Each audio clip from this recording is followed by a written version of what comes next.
Hello and good day.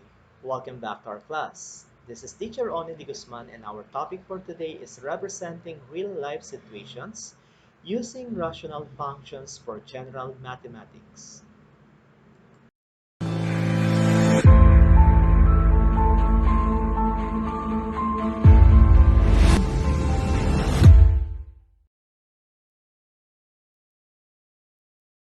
Let's define the rational functions first. So a rational function in the form of f of x is equal to p of x divided by q of x, where p of x and q of x are polynomial function and p of x is not zero function.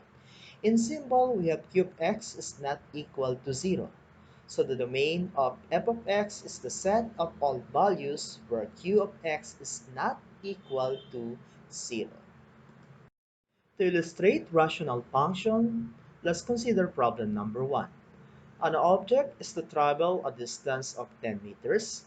Express velocity v as a function of travel time t in seconds. So let's use the table of values. So if I have here t in seconds and v in meter per seconds, take note that the distance is constant. So if my time is equal to 1, naturally my speed or velocity is equal to 10. However, if my time is 2, I have equal to 5 as my velocity.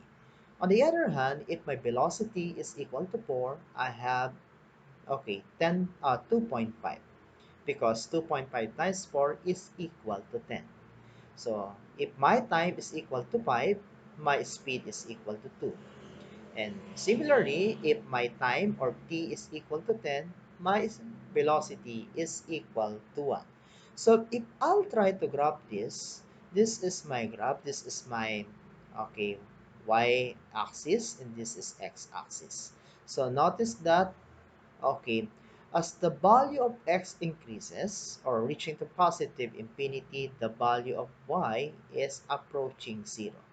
Similarly, if the value of y is approaching 0, so the value of x approaching 0, the value of y is actually moving to positive infinity. So there is an asymptote. So we call this line, okay, vertical asymptote and the horizontal asymptote. So therefore, we can say that a function b of t is equal to 10 over t can represent b as a function of t. So let's have example number 2. Suppose that C of t is equal to 5t all over t squared in milligrams per milliliters. Represent the concentration of a drug in patient's bloodstream in t hours after the drug was administered. Construct a table of values for C of t for t is equal to 1, 2, 5, and 10. Then round off the answer to 3 decimal places, then sketch the graph and interpret the result. So again, we will have t and C of t here. If t is equal to 0, naturally this expression is equal to 0. The moment that we will substitute here, t is equal to 1. So this is 5 times 1 all over. Okay, 1 squared plus 1 will give us 2.5. Next, if we will substitute here 2 to 5t all over 2 squared plus 1, so we have 2. Similarly, if t is equal to 5, so 5 times 5 all over 5 squared plus 1 will give us 0.962. Then we have here 10, we have the value of 0 for 0.495. So what do we mean by this? So if we will try to sketch this, okay, so we can say that there's a peak. Okay, what is that peak? So we have the peak of, if x is equal to 1, so that is the value of C of t is equal to 2.5. So what do we mean by this? So graph indicates that the maximum drug concentration occurs around 1 hour. So as we can see here, this is the peak after the drug was administered. After 1 hour, so we can say that there is declining. So after 1 hour, the graph suggests that the drug concentration decreases until it almost zero. So that is very evident from our graph. So after 1 hour of the peak, so we can see the concentration of drug is decreasing until approaching zero.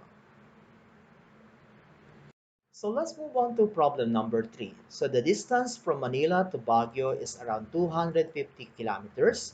How long will it take you get to Baguio if your average speed is 25 kilometers per hour, 40 kilometers per hour, and 50 kilometers per hour?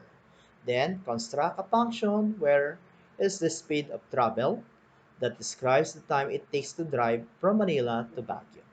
So let's answer the first or the question in letter A.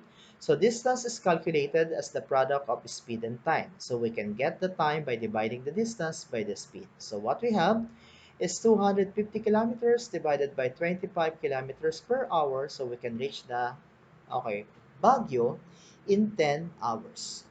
However, if you will increase your speed to 40 kilometers per hour, so that is 250 divided by 40 kilometers per hour, so you have 6.25 hours. On the other hand, if you will increase your speed to 50 kilometers per hour, so you have 250 kilometers divided by 50 kilometers per hour, so you have your 5 hours. So it means that you can reach from Manila to Baguio for 5 hours, provided that you will travel at the average of 50 kilometers per hour.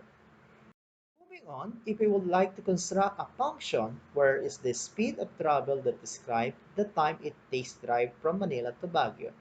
So since time is the quotient of distance and speed, we can write out the function as t of s is equal to distance all over the speed or your velocity. Specifically, our distance is equal to 250, so therefore we can rewrite this one as t of s is equal to 250 all over s. Now, so if we will sketch the graph, so graph is actually like this. So it means that the moment that we increase our speed, okay, so your okay time is actually approaching zero.